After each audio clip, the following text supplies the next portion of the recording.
Los términos alegóricos y literales deben ser analizados con cuidado para responder a esta pregunta. Cuando considero lo literal, entiendo, como la mayoría de los lectores piensan, de lo que estamos hablando. Génesis es una historia, luego el término alegórico. Tal vez la gente lo pregunte en la forma en que quieren decir, no es una historia, así que estamos enfrentando o un relato histórico o no histórico cuando leemos Génesis. When we're reading Genesis. Por lo general, cuando se hacen este tipo de preguntas, se abordan los capítulos iniciales. No pensamos mucho en la historia de José, sino lo que sucede en Génesis 1:11. Y aquí se hace la pregunta, porque hay muchas cosas en siglos y siglos de tiempo, en esos 11 capítulos iniciales. Una vez que pasamos al capítulo 12 y comienza la historia de Abraham, la pregunta es, ¿hemos llegado a lo histórico? Como si lo que no es histórico estuviera antes. La forma en que quiero abordar esa pregunta, es decir, no solo el Antiguo Testamento, yo creo, insiste en que esos primeros 11 capítulos son históricos. Testament, I think, insist that those first 11 chapters are historical. Los autores bíblicos posteriores del Nuevo Testamento también lo confirman. Estamos leyendo un relato histórico, pues en Génesis 1:11 se proclama que el Dios vivo creó todas las cosas de la nada, sin utilizar ninguna otra materia creada ni otros dioses. Solo existe el Dios vivo y Él hace todas las cosas. Entre lo que ha creado se encuentran los portadores de su imagen. Él crea a Adán en Génesis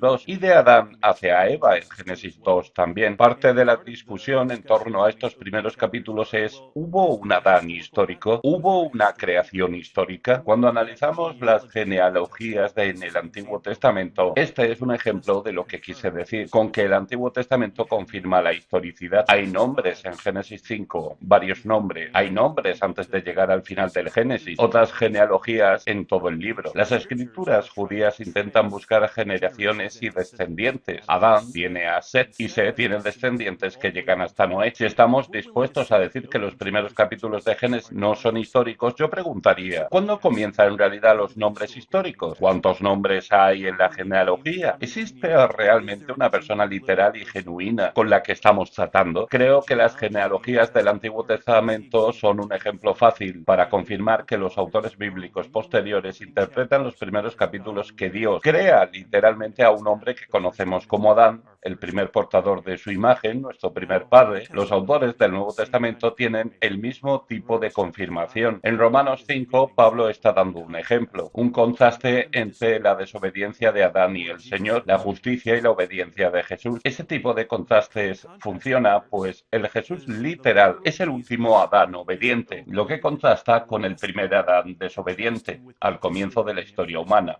At the beginning of human history. Tanto el Antiguo como el Nuevo Testamento consideran ese evento, la creación de Adán, un personaje histórico, un individuo verdadero y auténtico, como algo real. Creo que si vamos a otorgar credibilidad a la forma en que los autores del Antiguo y del Nuevo Testamento leyeron esos primeros capítulos del Génesis, también queremos otorgar historicidad. Hay complicaciones en los primeros capítulos. Sin duda, los creyentes a lo largo de los tiempos no han estado de acuerdo en cuanto a una buena comunión unos con otros, pero no como un criterio definitivo de la salvación sobre la interpretación del acto de la creación, los días de la creación. Estoy convencido de que los creyentes seguirán teniendo debates y espero ver argumentos de buena fe sobre cómo entender esos asuntos, pero el denominador común dentro de esas discusiones es que hay un creador real que creó un lugar real donde fue puesto un portador real de su imagen llamado Adán. Where a real image bearer was put, named Adam. La historicidad de esas cosas es un denominador común entre algunas de las discusiones sobre cómo interpretar los puntos más delicados y la organización de Génesis 1. Estoy convencido de que los cristianos pueden continuar debatiendo de buena fe sobre cómo entender todos los puntos e interpretaciones más sutiles, sin negar que los primeros capítulos de Génesis son históricos. Debemos recordar que cuando se escribe Génesis, los israelitas que reciben los libros de Moisés, que incluyen el primer libro Génesis, están aprendiendo sobre esta historia, anterior a ellos por muchos siglos. A medida que los israelitas reciben los libros de Moisés, viven en una cultura, diversas culturas egipcias y otras, mientras se dirigen a la tierra de Canaán, donde muchas culturas tienen sus propias cosmovisiones y suposiciones sobre de dónde vienen las cosas, porque hay algo en lugar de nada. Génesis es algo a lo que debemos otorgar credibilidad histórica, y ya que ofrece la verdadera historia del mundo frente a lo los mitos del antiguo Oriente Próximo que postulaban todo tipo de investigaciones politeístas de las cosas y su creación. Postulated all kinds of